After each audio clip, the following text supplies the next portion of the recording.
गांव के बीचों बीच एक पुराना सा मगर साफ सुथरा मकान था, जिसमें जयवती देवी और उनकी बहू राधिका रहती थीं। जयवती देवी गांव में अपनी सख्त मिजाजी के लिए मशहूर थीं। उनकी जबान पर हमेशा नसीहत होती और माथे पर बल।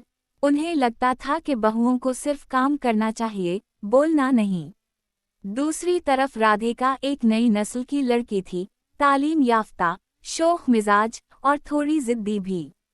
उसने सोच रखा था कि वो अपने तरीके से घर चलाएगी। बस यही सोच दोनों के दरमियान दीवार बन गई थी। राहुल, जयवती देवी का इकलौता बेटा, शहर में नौकरी करता था। वो सिर्फ महीने में एक बार घर आता और हर बार कोशिश करता कि माँ और बीवी में सुलह करा दे, मगर दोनों की जिद ऐसी थी कि हर बार मामला बिगड़ जाता। राहुल बेचारा बीच में फंस कर रह जाता। एक दिन दोपहर का वक्त था। जयवती देवी सहन में बैठी पापड़ सूखा रही थीं। सूरज तेज था और उनके चेहरे पर पसीने की बूंदें चमक रही थीं। उन्होंने सदियों पुराने तरीके से आटा गूंधा, मिर्चें पैसी और बड़े नाज से पापड़ बनाए। उन्हें अपने हुनर पर बड़ा गुरूर था। उनका मानना था कि जो औरत पापड़ अच्छा बनाए, वही सच्ची घरवाली होती है। उधर किचन में राधिका मोबाइल में वीडियोस देख रही थी। वो जदीद डिशेस बनाने की शौकीन थी। कभी मोमोज, कभी पास्ता, कभी चाइनीज। उसे लगता था कि सास के रिवायती खाने अब पुराने हो गए हैं। अरे बहू, जयवती देवी ने ऊंची आवाज में कहा, चाय बनाई कि नहीं? सूरज सर पर चढ़ आया है। राधिका चौंक गई। जी माँ जी, बस अभी लाती हूँ। चाय बनाते बनाते वो सोचने लगी कि आखिर में क्या करूं कि माँ जी खुश हो जाएं। हर बार मेरी बात पर तनकीद करती हैं, कभी तारीफ नहीं करती। उसी दौरान उसकी नज़र पापड़ों पर पड़ी जो सहन में सूख रहे थे। उसके जहन में एक ख्याल आया। वो मुस्कुरा उठी। माँ जी को पापड़ पसंद हैं, तो क्यों ना उन्हीं पापड़ों से कुछ नया बनाया जाए। कुछ ऐसा जो पुराना भी हो और नया भी। उस रात उसने YouTube पर वीडियोस देखें। वहाँ एक तरकीब मिली, पापड़ पिज़्ज़ा। पापड़ को बीज बनाकर उस पर सब्जियाँ, चीज़ और मसाला डालकर पकाया जाता है। उसे लगा यही मौका है। अगले दिन सुबह सवेरे उसने काम शुरू कर दिया। पापड़ को भिगोकर नरम किया, उस पर टमाटर, प्याज, शिमला मिर्च, चीज़, थोड़ा सा हल्दी और नमक छिड़का। फिर उसने तवा गरम किया और एहतियात से पापड़ रखा। खुशबू ऐसी फैली कि जयवती देवी खुद हैरान रह गईं। ये क्या पका रही हो बहू? उन्होंने शक भरी नज़र से पूछा। माँ जी, आज आपके लिए एक खास चीज़ बनाई है। पापड़ का पिज़्ज़ा। पापड़ का किया पिज़्ज़ा। जयवती देवी हंस पड़े। ये भी कोई खाने की चीज़ है? जी हाँ माँ जी, बस चख कर तो देखे। राधिका ने पापड़ का पिज़्ज़ा प्लेट में रखकर उनके सामने पेश किया। जयवती देवी ने शक के साथ एक नवाला लिया, फिर दूसरा, और फिर उनके चेहरे पर हैरत छा गई। अरे वाह, ये तो बहुत मज़ेदार है। राधिका मुस्कुराई। बस माँ जी, मैंने सोचा पुराने पापड़ को नए अंदाज में पेश किया जाए। जयवती देवी ने दिल ही दिल में मान लिया कि बहू के हाथ में कमाल है, मगर जबान से कुछ ना कहा। बस इतना बोली, ठीक है, अच्छा बनाया है, मगर कल देखती हूँ दोबारा वैसा ही बना सकती हो या नहीं। अगले दिन मोहल्ले की औरतें जयवती देवी के घर चाय पीने आईं। जयवती देवी ने बहू से कहा, बहू, वही पापड़ का पिज़्ज़ा बना दो जो कल बनाया था। राधिका ने खुशी खुशी बना दिया। औरतों ने चखा तो तारीफों के पल बांध दिए। अरे जयवती, तुम्हारा तो कमाल है, ऐसा पापड़ तो हमने कभी नहीं खाया। जयवती देवी ने शर्माते हुए कहा, अरे नहीं, बस पुराना शौक है, थोड़ा सा नया अंदाज अपना लिया। राधिका अंदर से सुनकर हैरान रह गई। ये किया, ये तो मेरे हाथ का बनाया हुआ था, मगर तारीफ माँ जी अपने नाम की ले रही हैं। उसके दिल में चुभन हुई, मगर उसने कुछ नहीं कहा। बस खामोशी से कमरे में जाकर आंसू पूंछ लिए। 2 दिन बाद गांव में एक मेला लगने वाला था। वहां खाने का मुकाबला रखा गया था। जयवती देवी ने सोचा कि वो भी हिस्सा लेंगी। आखिर मेरा पापड़ पिज्ज़ा सबको हैरान कर देगा। वो खुश हो रही थीं। जब इन्होंने फॉर्म भरा तो नाम लिखा, जयवती देवी, स्पेशल पापड़ पिज्ज़ा। राधिका ने देखा मगर चुप रही। उसने दिल में ठान लिया कि वो अब सच खुद नहीं बोलेगी, बल्कि वक्त आने पर खुद जाहिर हो जाएगा। मेले का दिन आया। जयवती देवी ने सुबह ही से तैयारी शुरू कर दी। राधिका ने खामोशी से सब सामान निकाल दिया, मगर कुछ नहीं कहा। जब पापड़ पिज्ज़ा तैयार हुआ तो खुशबू पूरे पंडाल में फैल गई। लोग तारीफ करने लगे। जजेस ने भी चखा और फौरन पहला इनाम जयवती देवी के नाम कर दिया। स्टेज पर इनाम लेते वक्त जयवती देवी के चेहरे पर गुरूर झलक रहा था। सबने तालियां बजाएं। उन्होंने माइक पर कहा, ये मेरी माँ से सीखी हुई तरकीब है। आज के दौर में भी पुराने तरीके सबसे अच्छे हैं। राधिका एक कोने में खड़ी थी, दिल में दर्द के साथ मुस्कुराती हुई। शाम को घर लौटने के बाद जयवती देवी ने इनाम की ट्रॉफी टेबल पर रखी। राधिका चुपचाप किचन में जाकर चाय बना लाई। जयवती देवी ने कहा, देखा बहू, हमारे पुराने नुस्खे कभी पुराने नहीं होते।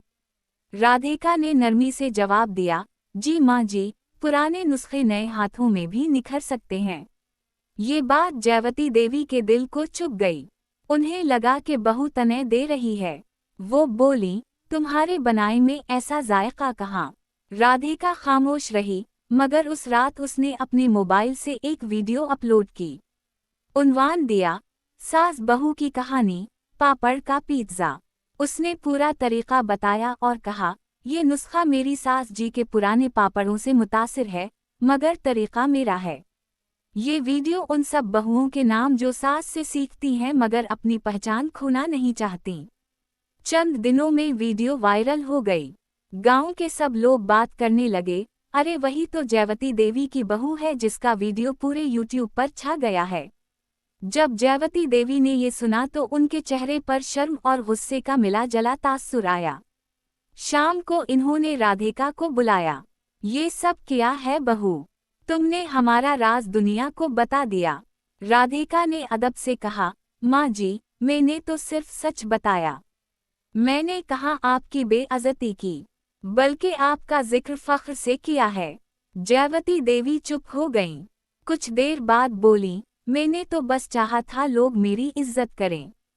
और मैं चाहती थी कि आप मुझ पर एतमाद करें, माँ जी।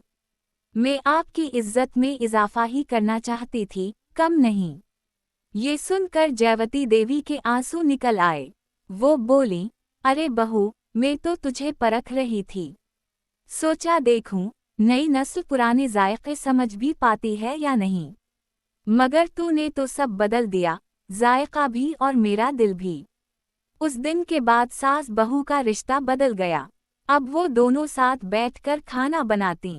कभी राधिका नया पकवान सिखाती, कभी जयवती देवी पुराना नुस्खा। उन्होंने एक छोटा सा ऑनलाइन चैनल भी बनाया, सास बहू रसोई।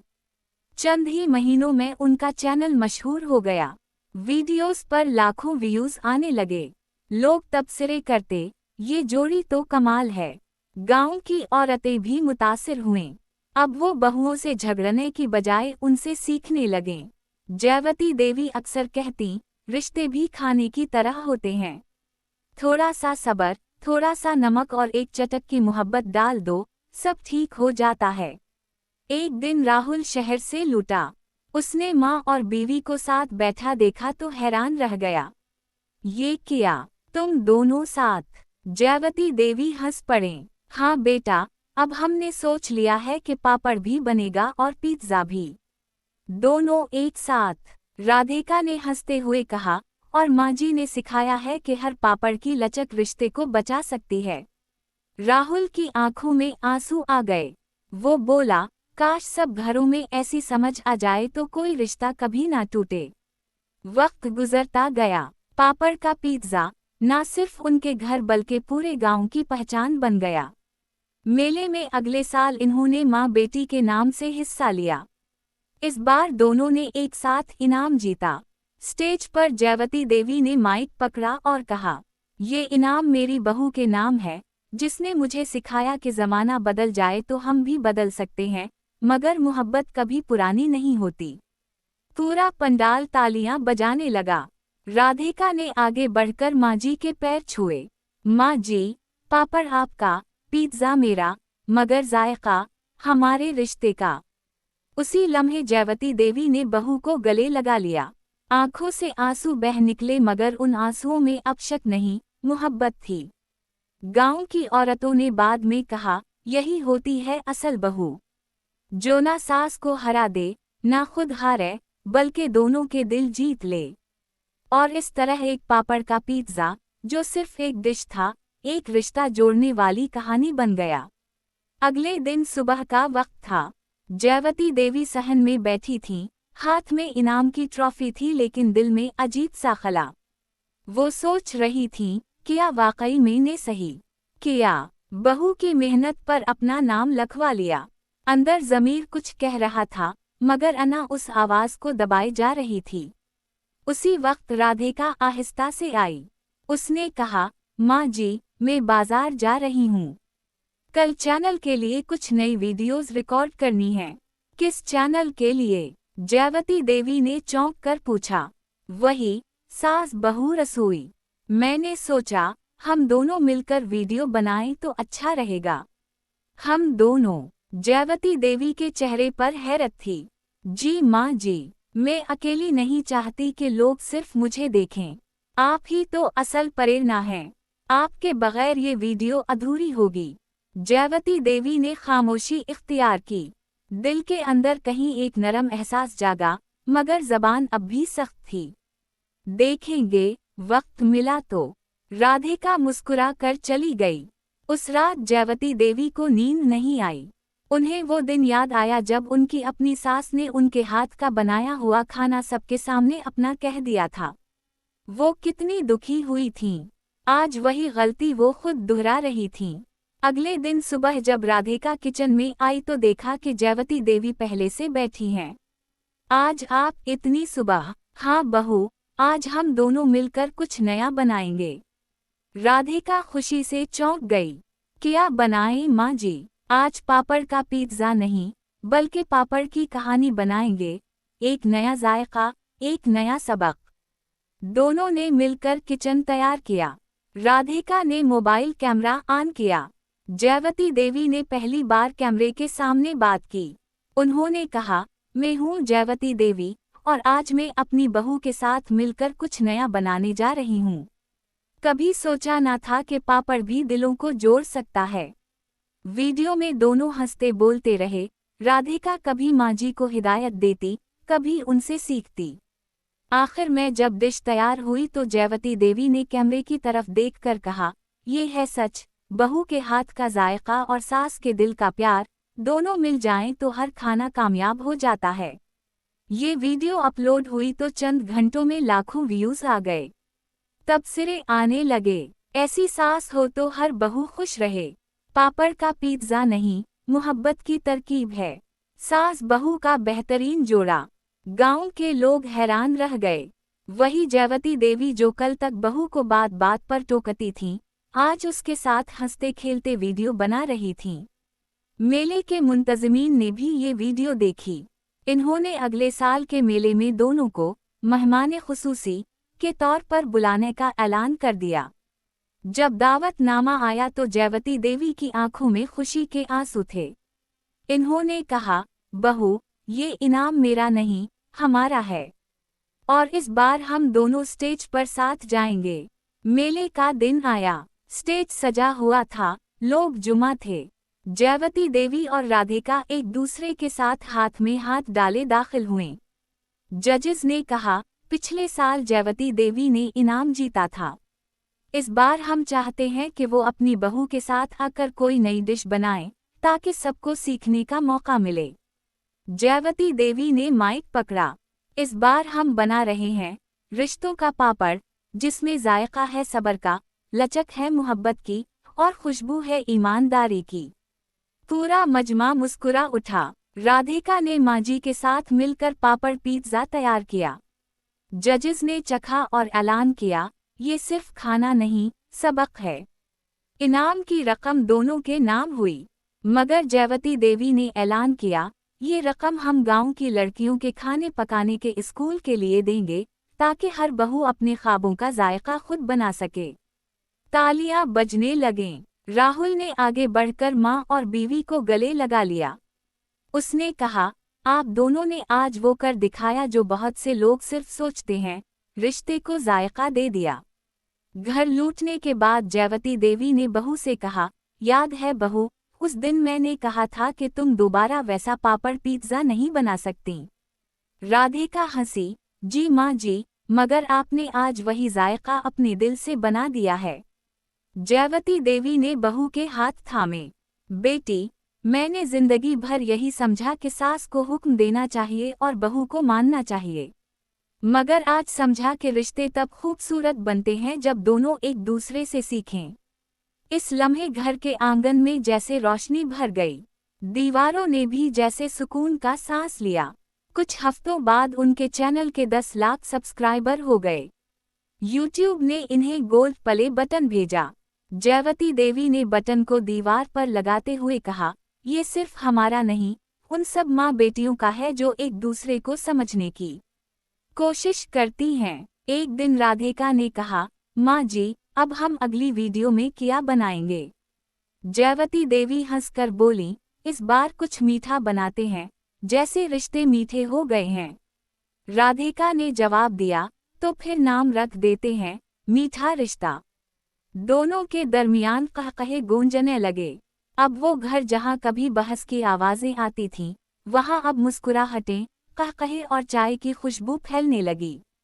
मोहल्ले की औरतें आते तो जयवती देवी कहती, मेरी बहू राधिका सिर्फ पापड़ नहीं बनाती, दिल भी बनाती है।